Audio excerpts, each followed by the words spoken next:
21st in San Francisco. The tone might be a bit different there, probably friendly but firm.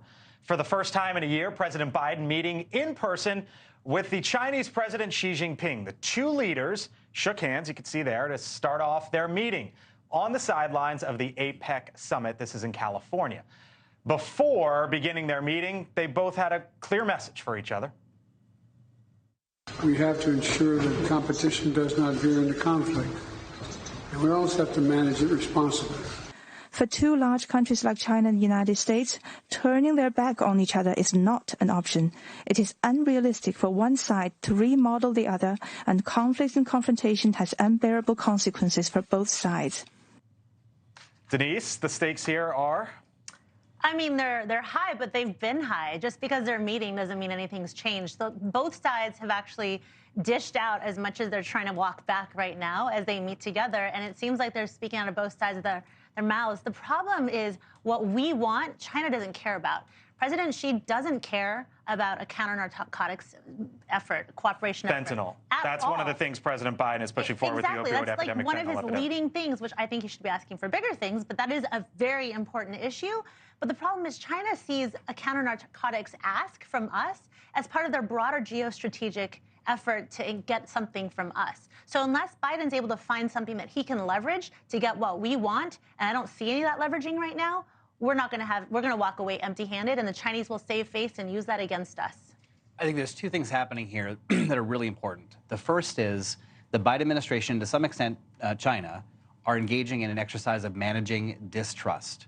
These are superpowers that have a bad relationship, but hopefully not a toxic relationship. No, the world can't afford a toxic relationship between these two countries. And with Ukraine and Putin and what's happening in the Middle East, I think what the Secretary of State and what the President are seeing is a need to begin this conversation to keep them close. And there is some leveraging happening, Denise. I think on superconductors, on chips, and on the technology advantages the Biden administration is trying to push, which is why I think they're trying to woo companies like Tesla to come to China. That's an important advantage to keep pressing for this president. So you mentioned Tesla. There's, of course, this big meeting between the two leaders. But sort of one of the side stories there is who is trying to get before the Chinese president. Bloomberg headline: Elon Musk and Jane Fraser, Citigroup, just some of the CEOs hoping to woo China's Xi. Elon Musk owns half the world, essentially. Citigroup, Exxon, Microsoft, the CEOs, they are all trying to get in front of the Chinese leader. Sure, because they're looking forward to talking with a president who can actually understand what they're saying. That would be Xi, of course. Well, I'm sorry, but, it's just, look, these are all incredibly successful businesses. They want to be in the Chinese market. That's not an insane desire at all. It's a very sensible and rational thing to do for any enterprising company. Strength yields peace. Weakness yields conflict and war. Right now, the United States is weak under this president. The green agenda is the #1 liability we have vis-a-vis the CCP. There are many others, but that's the #1 thing. And they know that Biden, the Chinese know Biden's not going to yield on that because he has many political and other reasons. What do you think that dinner is like with Xi and Musk and Satya Nadella and Jane Fraser and all of them? Deeply weird. I would just say, with all of the bellicosity coming from Republicans, we're in a Republican nominating process, and they're outbidding each other to see who can be the most strenuously anti-China, who can do that the hardest.